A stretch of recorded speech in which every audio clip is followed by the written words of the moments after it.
Okay mga kasipag, so ayan, may nire-repair tayo, wall fan. Bigla na lang namatay, nawala ng power. Paano ba ayusin? So i-troubleshoot natin yan mga kasipag. So ito, binuksan ko na siya mga kasipag para ipakita ko sa inyo nang walang cut. Full demo tutorial tayo ngayon mga kasipag. Alright, ito ang saksakan. So isasaksak natin. Ayan mga kasipag, saksak na natin. Naksak natin. So ayan, switch natin ang 1. Wala, mga sipag. 2, 3, back to 0. Wala talaga. So, hugutin natin. Paano ba ayusin ang ganitong klase ng problema or ganitong klase ng no power na electric fan? So, syempre, kukunan natin ng continuity yan. Pag mayroon tayong tester, syempre, gagamit tayo ng X10. Gagamit tayo ng X10 mga kasipag, ano? Ngayon, pag gumamit tayo ng X10, kukunin lang natin yung pinaka-plug. Ayan. Kapag buo siya, papalo siya ng 1, 2, 3, ganoon, papalo siya. Wala, hindi siya napalo, negative, ayaw. So, ngayon, nag-check tayo sa motor, check natin ang motor, kung buo. Ayan, tinalupan natin. Ito, dito pala sa capacitor, malalaman natin, kapag pumalo siya ng mataas, ibig sabihin buo siya. Pero pag hindi, sira na siya. So ayan, tingnan natin. Sipag, tingnan natin.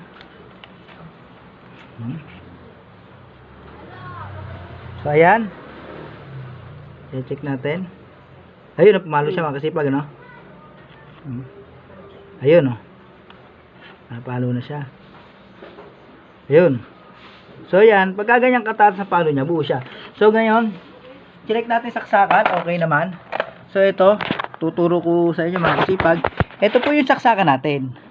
Ang dulo niyan, ayan. Ito po ang pinakadulo niya, pinakadulo, may puti papunta sa motor at item sa switch.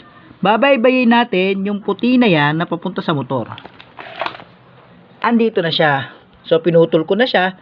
Naglagay ako lang panibagong wire and then ilalagay natin dito sa capacitor. So, kanina, nilagay ko siya sa red, baliktad ang ikot. Wala namang problema ito mga kasipag. Sunod, ilalagay uli naman natin siya sa puti. Andun yung tamang ikot. So, bago tayo maglagay, so, maglalagay muna tayo ng fuse mga kasipag. Maglalagay tayo ng fuse para safe po tayo. Huwag po tayong papayag na walang fuse ang mga appliances na ikakabit natin. Kailangan po lagi tayo may fuse. So, ito. So, ito po ang fuse mga kasipag. Yan po ang ilalagay natin fuse. Mura lang po yan sa online. Huwag po kayong papayag para iwas sa sunog. Maging safe po yung ating bahay. Lalo po tayo mga batang maliliit. Sunod, ayan, itatap lang po natin yan dito sa puti. Kasi kanina tinap ko sa baliktad ang yan po ang tamang pagre-repair ng electric fan. Nilalagyan po ng fuse. Okay. Huwag po tayong papayag na wala. Yan po ay pasa safety natin. Then electric tape na kasipag. Siguraduhin hindi siya hindi sa yung ground. Kasi may ground po yan, kaya babalutan din po natin yan. Para wala maging problema. Kung gagawa, kailangan gawin mga ganyang mga delikado. Siyempre kailangan gagawa tayo sa maayos na paraan. Huwag tayo mag-bypass para maiwasan ang sunog. Maiwasan, lalo nga nasa huli lagi ang pagsisisi. Gagawang maayos. So ayan, sasaksak natin sa mga kasipag, the moment of truth. So ngayon, tingnan natin yung continuity. Siyempre. Okay, tingnan natin kung nagkaroon na siya ng reading.